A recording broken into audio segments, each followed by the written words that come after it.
The 48 Laws of Power. உங்களுக்கு பிடிச்சாலும் பிடிக்கலனாலும் நம்ம எல்லாருமே நடந்துட்டு இருக்கிற ஒரு கேம்ல இருக்கோம்.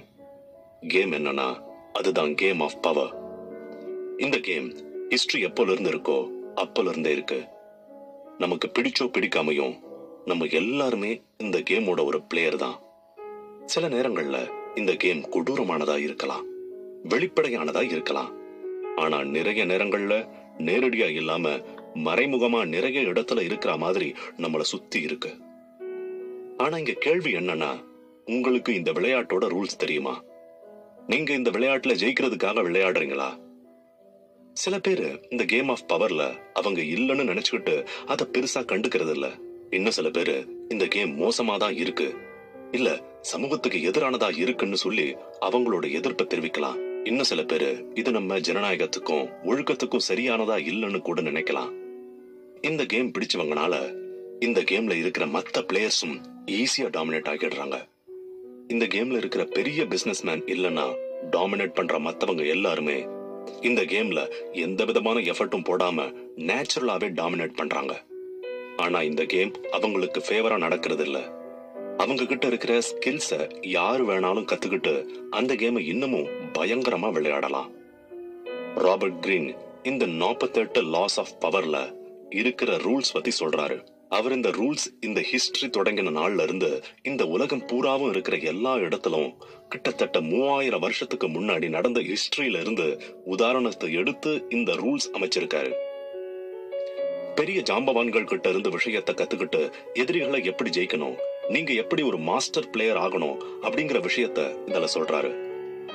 பவர் கேம்ல பிகினரா இருக்கிறவங்களோட தப்பு உங்களுக்கு எவ்வளவு யூஸ்ஃபுல்லா இருக்கும் அப்படின்றதையும், ஒரு ஃபைனான்ஸ் மினிஸ்டர் அவருடைய அரசருக்கு பிரம்மாண்டமான விருந்து கொடுத்ததற்காக எதுக்கு சிறையில் அடைக்கப்பட்டார் அப்படின்றதையும் நீங்க விட்டு கொடுக்கிறது மூலமா சில பெரிய விஷயத்தை எப்படி சாதிக்கலாம் அப்படின்றத தெரிஞ்சுக்கலாம்.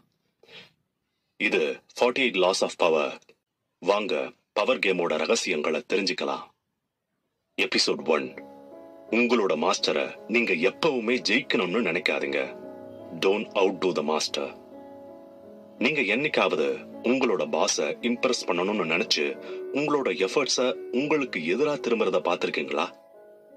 அப்படின்னா நீங்க ராபர்ட் கிரீனோட லா ஆஃப் பவரோட ஃபர்ஸ்ட் ரூல யதார்த்தமா மீறி இருக்கீங்கன்னு அர்த்தம். அதாவது உங்களோட மாஸ்டரை நீங்க எப்பவுமே ஜெயிக்கணும்னு நினைக்க கூடாது. லா ஆஃப் பவர்ல ஃபர்ஸ்ட் என்ன சொல்றாங்க அப்படின்னா, நீங்க உங்களோட சுப்பீரியர்ஸ அதிகம் பவர் இருக்கிறவங்களை எப்பவுமே மதிச்சுதான் இருக்கணும். பவர்ஃபுல்லா இருக்கிற மக்களுக்கு எப்பவுமே அவங்க தான் சென்டர் ஆஃப் அட்ராக்ஷனா இருக்கணும். நீங்க அவங்கள அதிக கவனம் ஈர்க்கணும் என்ற முயற்சியில அந்த கவனம் முழுக்க உங்க மேல திரும்புறதுனால அவங்க அதுல பாதிக்கப்படுவாங்க. அவங்களுக்கு இந்த செயல்முறையில ஈடுபாடு இருக்காது. ஆனா அதை விட மோசமானது என்னன்னா, நீங்க அவங்கள விட சுப்பீரியரா இருக்கிற மாதிரி நடந்து கொள்றதுதான். அப்படி நினைக்கிறதுனால அது அவரோட வேலையை பாதிக்கிறதா உங்களோட பாஸ் நினைப்பாரு. உங்களை ஒரு ஆபத்தாவும் நினைக்கலாம். அப்படி நினைக்கிறதுனால உங்களை வேலையிலிருந்து நீக்கிறதுக்கான சூழ்நிலை அதிகமா இருக்கும். பிரான்ஸை சேர்ந்த கிங் லூயிஸ் 24, நிக்கோலஸ் ஃபக்கெட் இவங்களுக்கு நடுவுல இருக்கிற ரிலேஷன்ஷிப்பை எடுத்துட்டீங்கன்னா, நிக்கோலஸ் ஒரு ஃபைனான்ஸ் மினிஸ்டர். ரொம்பவே அறிவான உண்மையான ஒரு அட்வைசரா இருந்தாரு. அப்படியே அவர் இருந்திருந்தாலும் பிரைம் மினிஸ்டர் இறந்ததுக்கு அப்புறம் அவரை பிரைம் மினிஸ்டர் பொசிஷனுக்கு அது கொண்டு போகல. கிங்கோட கவனத்தை ஈர்க்கிறதுக்கு ஃபக்கெட் ராஜா தோற்றத்தோட இருந்த அந்த அரண்மனையில பெரிய விருந்தே வைக்கிறாரு. தான் அந்த அரண்மனையில எவ்வளவு பலசாலின்னு லூயிஸ் கிட்ட காட்டுறதுக்காக. அடுத்த நாள் ஃபக்கெட்டை சிறைபிடிக்க சொல்லி ராஜா கட்டளை இடுகிறாரு. இந்த இடத்துல லூயிஸ் அவரை விட அந்த மினிஸ்டர் பவர்ஃபுல்லா இருக்கிற மாதிரி காட்டுறத அவர் விரும்பல. ஆனா இது துளியும் உண்மை கிடையாது. ஃபக்கெட் அவரோட மிச்சம் இருக்கிற வாழ்நாள் முழுவதையும் சிறையில தான் கழிச்சாரு.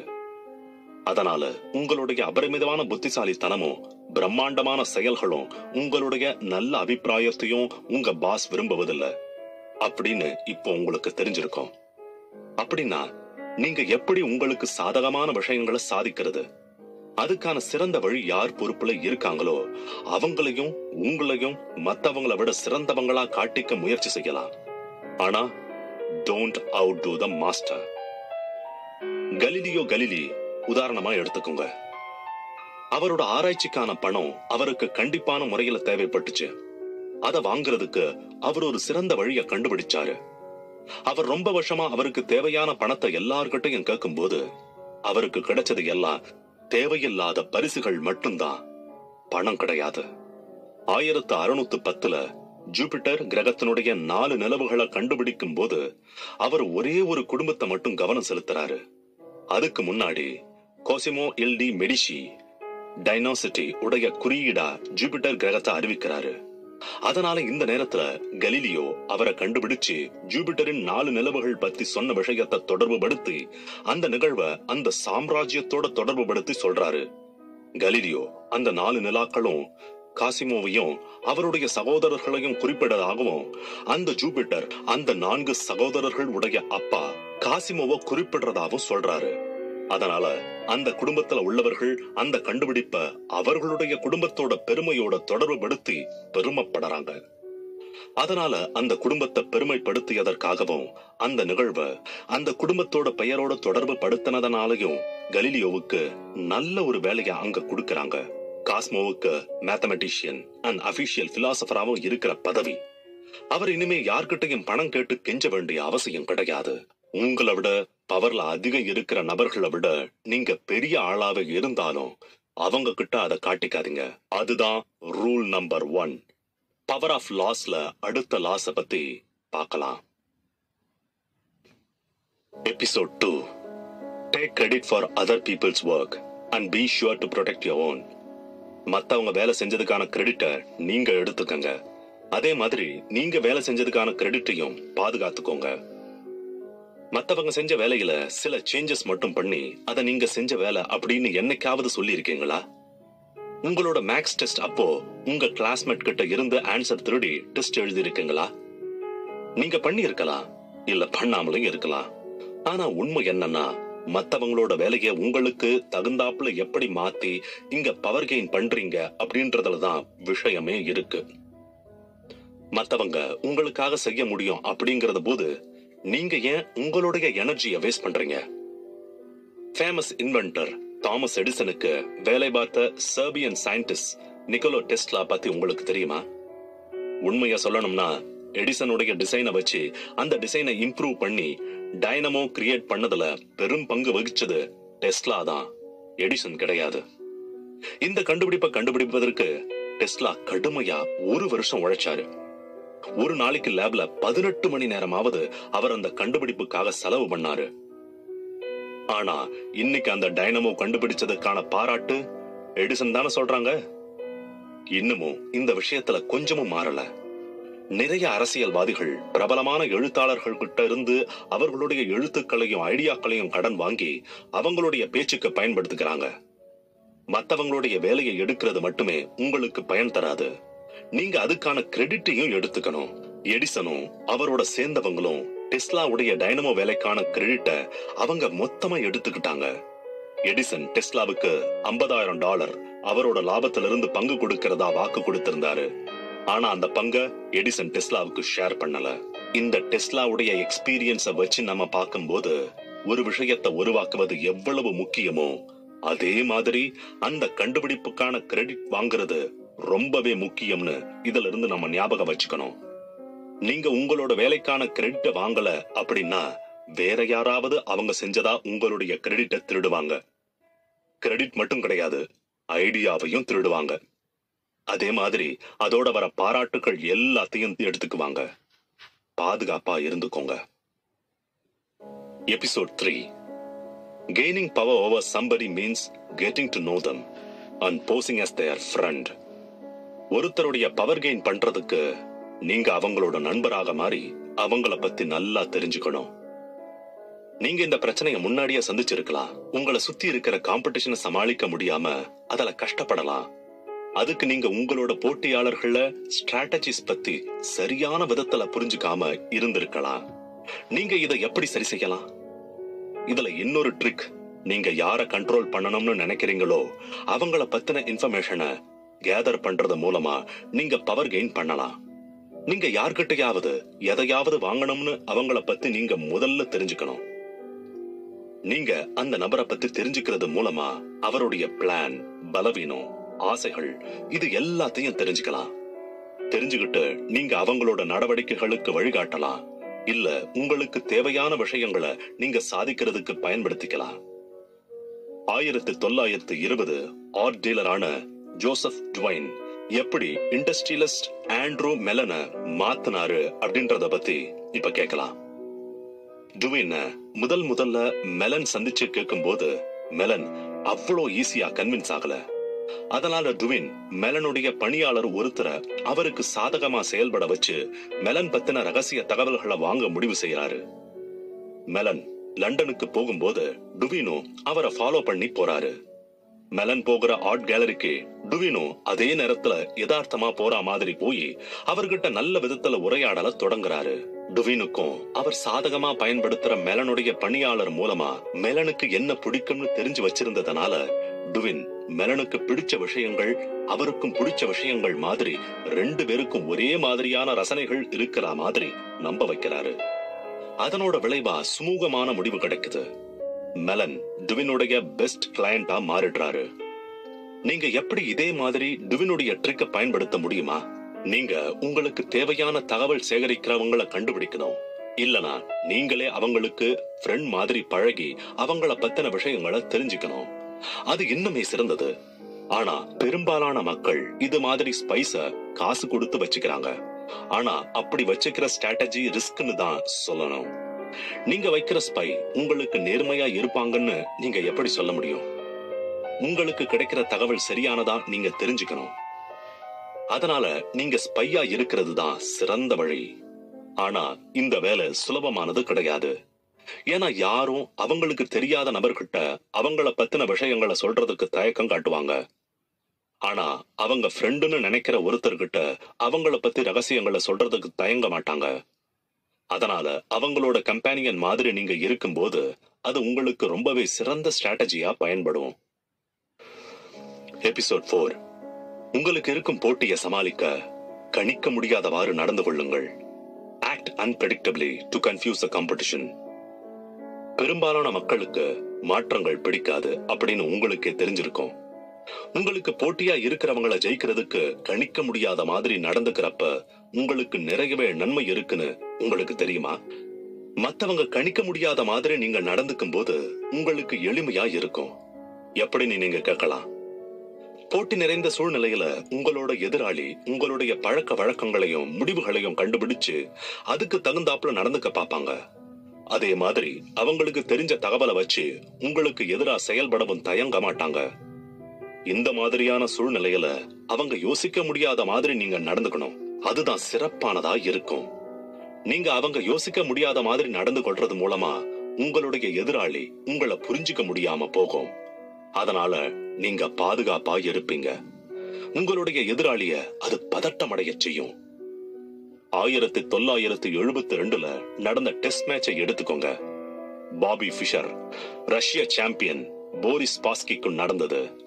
ஸ்பாஸ்கியோட டெக்னிக் ஃபிஷருடைய எப்பயும் விளையாடுற விளையாட்டு யுத்திய டார்கெட் பண்ணி விளையாடுறதுதான் தெரியும். இத தெரிஞ்சுக்கிட்டு ஃபிஷர் அந்த தகவலை பயன்படுத்தி ஸ்பாஸ்கை கணிக்க முடியாத மாதிரி முடிஞ்ச அளவு விளையாடுறாரு. மேட்ச் நெருங்கிட்டே இருக்கிற நாட்கள்ல கூட ஃபிஷர் மத்தவங்க அவர்கிட்ட தோத்துருவாரோ இல்லையான்னு குழப்பத்திலேயே தான் இருந்தாங்க. அவங்களுக்கும் ஃபிஷருக்கும் தான் போட்டியை ஏற்படுத்தி இருந்தாங்க. அவர் மேட்சுக்கு கொஞ்ச நேரத்துக்கு முன்னாடிதான் அந்த இடத்துக்கே வராரு. அவர் வரலைன்னு நினைச்சுக்கிட்டு அந்த மேட்சை கேன்சல் பண்றதுக்கான கடைசி நொடியில தான் வந்து சேர்றாரு. அந்த குழப்பத்துக்கு அப்புறம் ஃபிஷர் அங்க இருக்கிற எல்லா விஷயங்களையும் குறை சொல்ல ஆரம்பிச்சிட்டாரு. லைட்டிங்ல இருந்து சேர்ல இருந்து அப்புறம் அந்த ரூம்ல இருக்கிற சத்தம் வரைக்கும். அதுக்கப்புறம் கடைசியா அந்த ஃபர்ஸ்ட் மேட்ச் ஆரம்பிக்கிறதுக்கு அப்புறம் ஃபிஷர் வேணும்னே சின்ன சின்ன தவறுகளையும் செஞ்சு போட்டியை முடிக்கிற மாதிரி விளையாடுறாரு. அவரை விடாமுயற்சியுடன் சிறந்தவர் என்று மத்தவங்களுக்கு தெரியணும்ன்றதால அவர் மத்தவங்க கணிக்க முடியாத சில சின்ன சின்ன தவறுகளையும் செஞ்சு போட்டியை முடிக்கிற மாதிரி விளையாடுறாரு. அவரை விடாமுயற்சியுடன் சிறந்தவர் என்று மத்தவங்களுக்கு தெரியணும்ன்றதால அவர் மத்தவங்க கணிக்க முடியாத சில சின்ன சின்ன தவறுகளையும் செஞ்சு அந்த விளையாட்டை விளையாட பாக்குறாரு. ஸ்பாஸ்கிக்கு அவர் நிஜமா அந்த தவறுகளை செய்கிறாரா இல்ல ஏமாத்துறாரான்னு கண்டுபிடிக்க முடியல. அப்படி ஒரு நிலைமையில தான் ஃபிஷர் எதை எதிர்பார்த்தாரோ அதே ஒரு கட்டத்துக்கு வந்துட்டாரு. அதாவது உங்களுடைய எதிராளியுடைய குழப்பம்தான் நீங்க ஜெயிக்கிறதுக்கான சரியான ஒரு நிலை. ஏன்? நீங்க உங்களுடைய எதிராளிய குழப்பத்துல வச்சிருக்கும் போதுதான் அவங்க உங்களுடைய நடவடிக்கைய பார்த்து அந்த விஷயத்தை கையாளுவதற்கு குழப்பத்துல இருப்பாங்க. குழப்பத்துல இருக்கும்போது நீங்க உங்களுக்கு தேவையான விதத்துல அதை பயன்படுத்திக்கலாம். அதுல 2 செஸ் கேம். அப்புறம் ஃபிஷர் அந்த கேம்ல ஜெயிக்க ஆரம்பிக்கிறாரு. ஸ்பாஸ்கி அவருடைய தோல்வியை ஒத்துக்கிறாரு. ஃபிஷரை வேர்ல்டு சாம்பியன் அறிவிச்சிடுறாங்க. Episode 5. Surrendering to a stronger opponent will help you gather power later.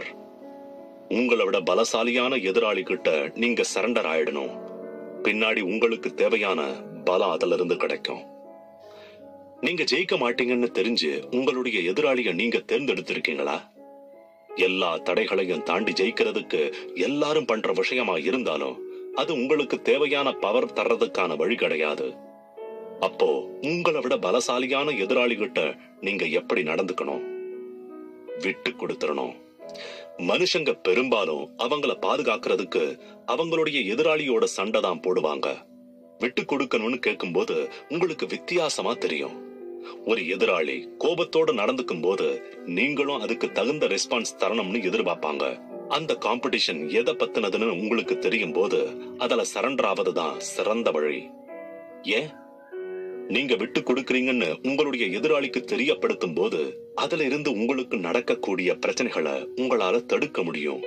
அதே மாதிரி உங்களோட எதிராளி அவர் ஜெயிச்சிடலான்னு நினைக்கும் போது அவர் பார்த்துக்கிட்டு இருந்த விஷயங்களை கைவிடுறாரு. அவர் அப்படி செய்யும் போது நீங்க உங்களை பலப்படுத்திக்கிட்டு அடுத்த வாய்ப்பை ஏற்படுத்திக்கிறதுக்கான நேரம் உங்களுக்கு கிடைக்கும். அப்போ உங்களுடைய அடுத்த அடிய நீங்க எடுத்து வைக்கிறதுக்கு பிளான் பண்ணலாம். பெர்டோல்ட் பிரஷ்ட் அவரோட கேஸ் எடுத்துக்கிட்டீங்கன்னா அவரு ரெவல்யூஷனரி கம்யூனிஸ்ட், ஐடியாஸ் பத்தி எழுதுற ஒரு எழுத்தாளர். 1941 அவர் அமெரிக்காவுக்கு குடிபெயர்ந்து போறாரு. எதுக்குன்னா ஐரோப்பிய சிறையிலிருந்து வெளிவர அறிவாளிங்க கூட சேர்ந்து வேலை செய்யறதுக்காக. உலகப்போர் 2க்கு அப்புறம் பிரஸ்ட் மற்றும் அவரோட நண்பர்கள் எல்லாருமே அமெரிக்க காங்கிரஸ் முன்னாடி விசாரணைக்காக இருக்கணும்னு உத்தரவு போடுறாங்க.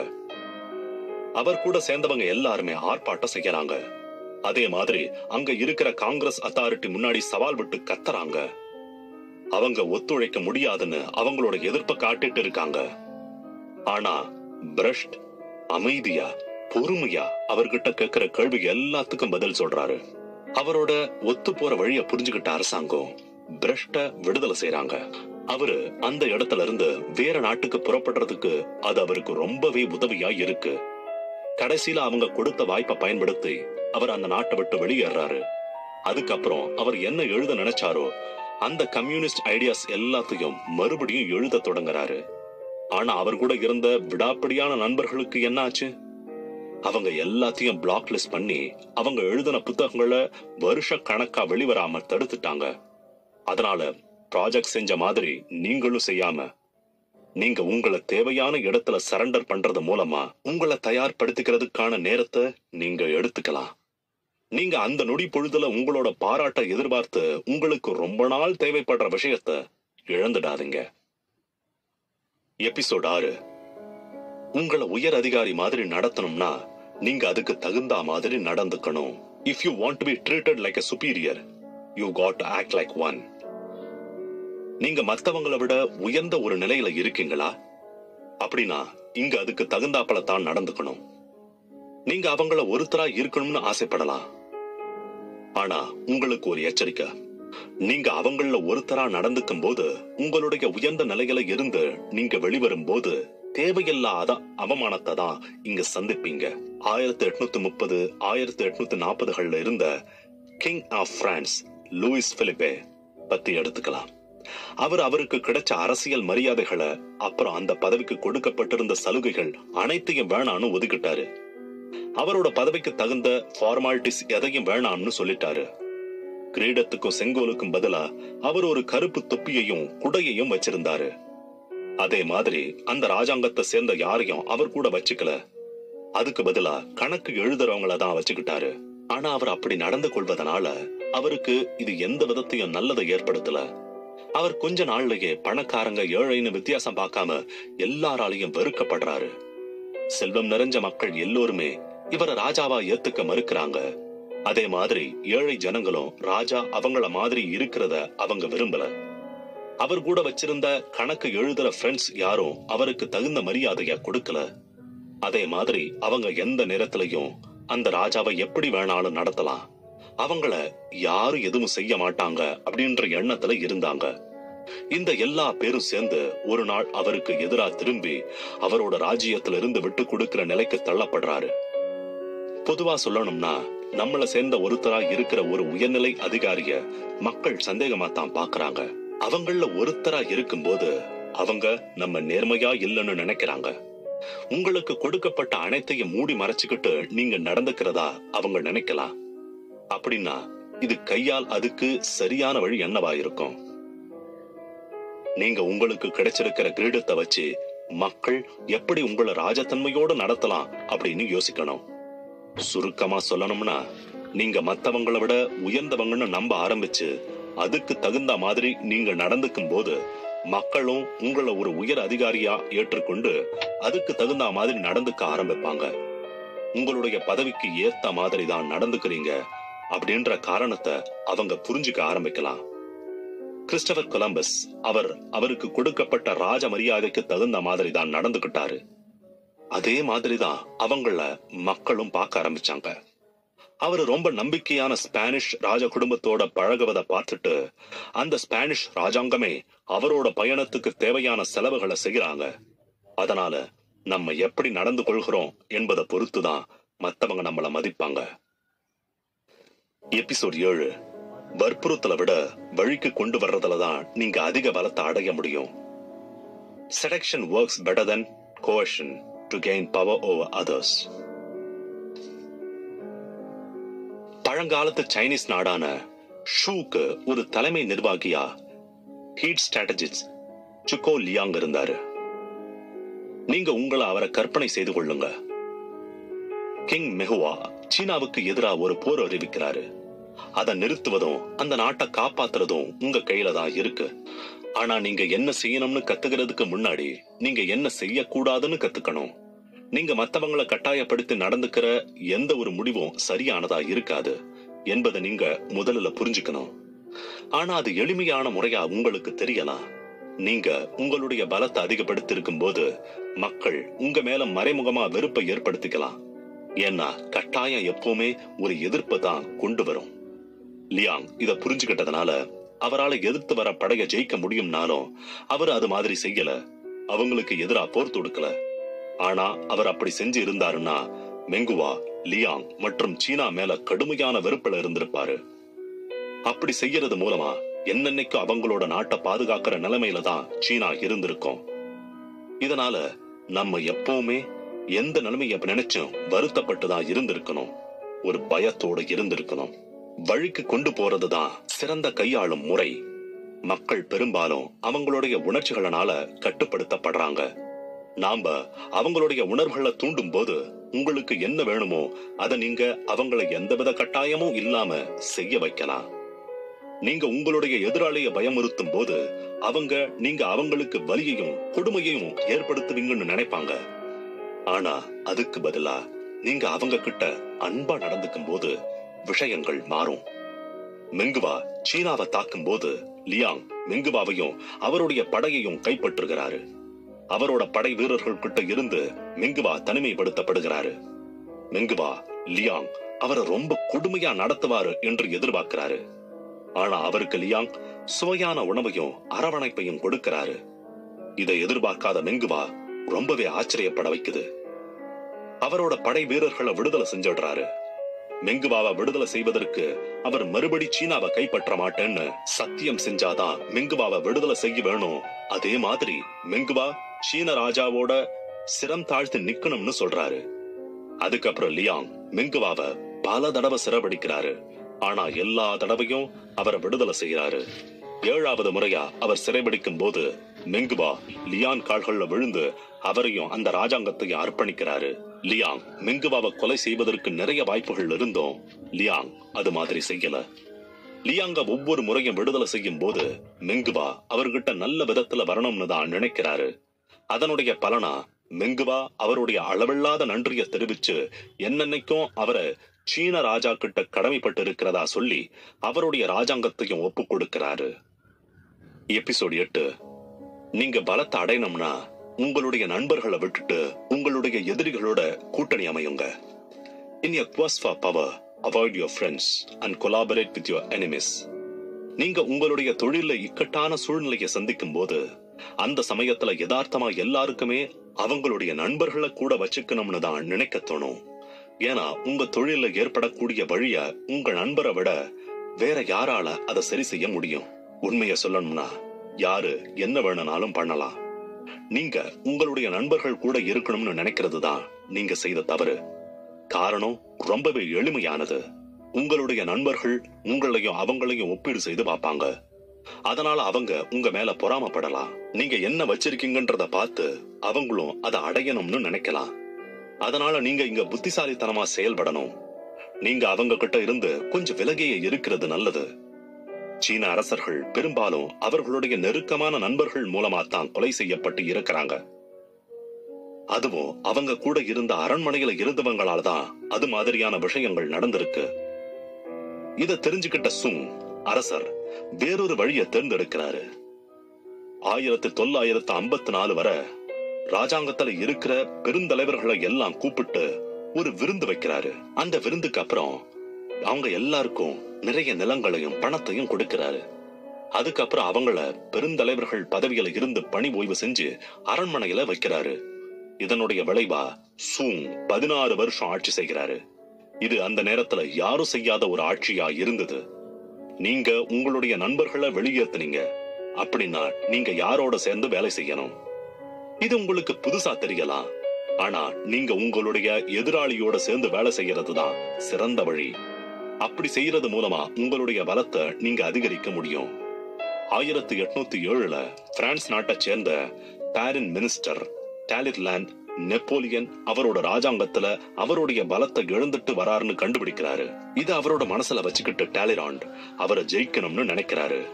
ஆனா இந்த ஆபத்தான செயலை செயல்படுத்துறதுக்கு அவருக்கு ஒரு துணை தேவைப்படுது. கடைசியில அவர் கொஞ்சம் கூட எதிர்பார்க்காத ஒருத்தர் தான் அந்த வேலைக்கு சரியானவரா அவர் தேர்ந்தெடுக்கிறாரு. Joseph Fouche, chief of the secret police. அவரு டாலிராண்டுடைய அரசியல் எதிரியாவோ அதே மாதிரி நெப்போலியனுக்கு எதிராகவும் இருக்கிறாரு. அவங்க 2 பேரும் சேர்ந்து இந்த நெப்போலியனை வீழ்த்தணும்னு நினைக்கிறாங்க. அதே மாதிரி பிரான்சுக்கு புதிய தலைவர் தேவைப்படுதுன்னு யோசிக்கிறாங்க. டாலிராண்ட் நெப்போலியனுடைய செயலை ரஷ்யா கிட்ட குறைக்கிறாரு. அதே மாதிரி ஃபாஷ் அவரை இங்கிலாந்து மக்களோட வேலை செய்கிற தன்மையை குறைக்கிறாரு. இதனால் எப்போதும் நெப்போலியன் உடைய பலம் குறைக்கப்படுது. நெப்போலியன் வீழ்த்தப்படுறாரு. ஃபாஷ் அவருடைய பலத்தை இழக்கிறாரு. இந்த நேரத்துல டாலிராண்ட் அந்த ராஜாங்கத்துல ஒரு முக்கியமான அமைச்சராகி அவரோட பலத்தை பெறுகிறாரு. எபிசோட் 9.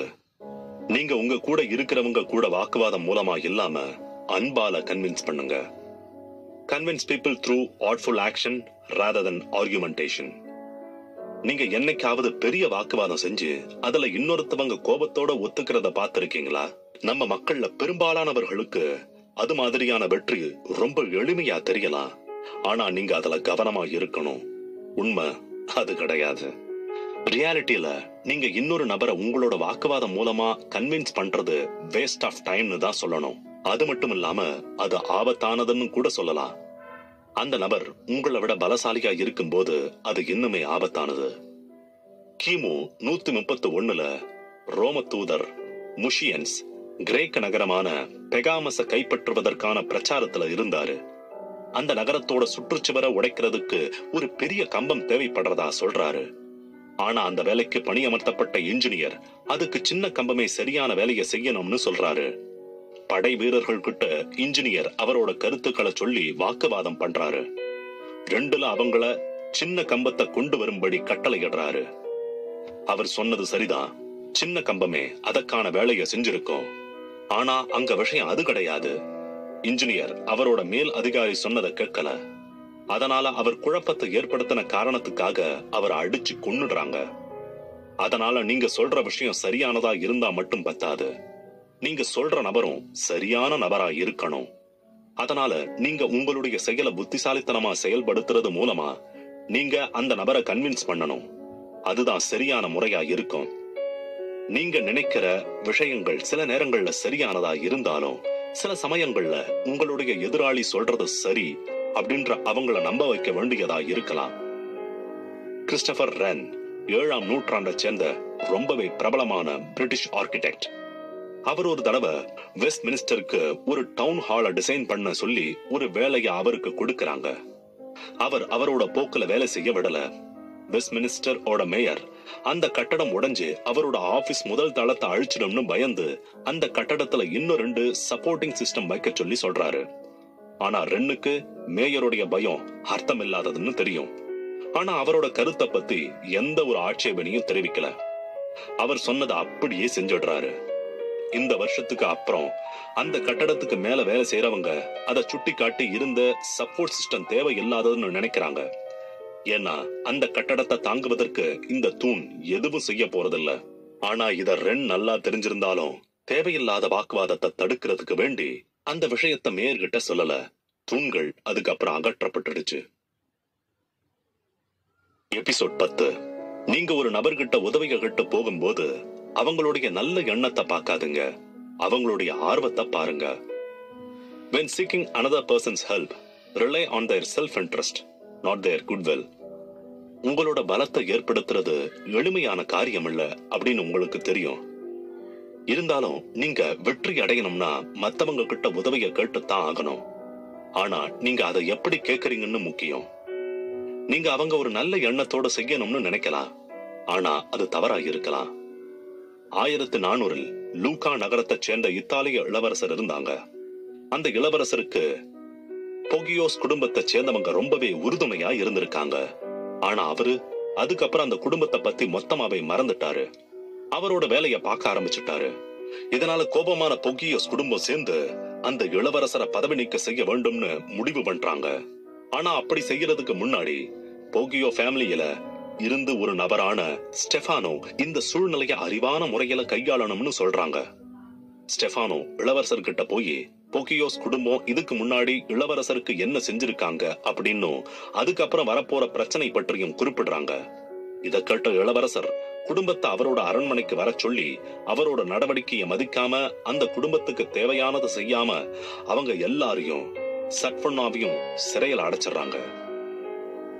சரியா சொல்லணும்னா தேவையானதை நம்ம மத்தவங்க கிட்ட கேட்கறது எல்லா நேரத்திலையும் சரியான விஷயமா இருக்காது. ஆனா அவங்க எதுல ஆர்வமா இருக்காங்களோ அத பத்தி நம்ம கேட்கலாம்.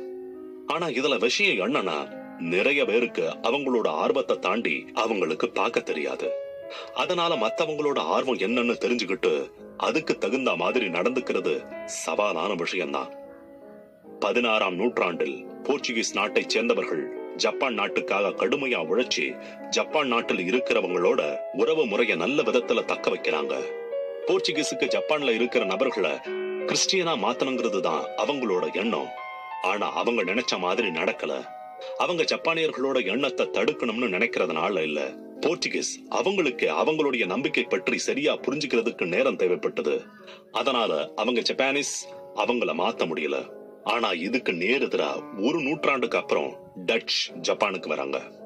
அவங்க ஜப்பானீஸ்க்கு என்ன பிடிக்கும்னு ரொம்ப புத்திசாலித்தனமா தெரிஞ்சுக்கிறாங்க. ஜப்பானீஸ்க்கு வணிகம் செய்யறதுதான் ரொம்ப பிடிக்கும்னு கண்டுபிடிக்கிறாங்க. அவங்க ஐரோப்பிய மக்களோட வணிகம் செய்யணும்னு ஆசைப்படுறத கண்டுபிடிச்சு டச் அதுக்கு ஏற்பாடு செய்யறாங்க. இத செஞ்சதனால இதனுடைய விளைவா ஜப்பானீஸ் அரசர் டெகோவோ லியூசோ போர்ச்சுகீஸ் மக்களை புறக்கணிச்சுட்டு டச் மக்களோட அவங்களோட உறவு தொடர்றாங்க.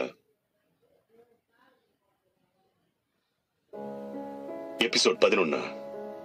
நீங்க மத்தவங்களுக்கு அதிகப்படியான நேரம் ஒதுக்காமல் இருக்கும்போது ஆசையோட இருப்பாங்க, அதிக நேரம் ஒதுக்கும் போது புறக்கணிப்பாங்க. Being overly available will turn people off. Holding back is the key to desirability. நிறைய நபர்கள் டேட்டிங்க முயற்சி செஞ்சு அப்புறமா சரியா வராம மனசு உடைஞ்சு போய் இருக்கிறது நம்ம பார்த்திருக்கலாம். இதுல அடிப்படையான விஷயம் என்னன்னா, காதலில் உங்களுடைய காதலர் உங்களோட ஆசைகள் எல்லாத்தையும் பூர்த்தி செய்யும் போது உங்களுக்கு அவங்க மேல இருக்கிற ஆசை குறைஞ்சு விடும். ஆனா இதுவே அவங்க உங்களை புறக்கணிக்கும் போது நீங்க அவங்க மேல அதிகமா ஆசைப்படுவீங்க. ஆனா இது காதலில் மட்டும் கிடையாது, இது ஒரு அடிப்படையான லா ஆஃப் பவர். இது சாதாரணமான விஷயமா உங்களுக்கு தெரியல.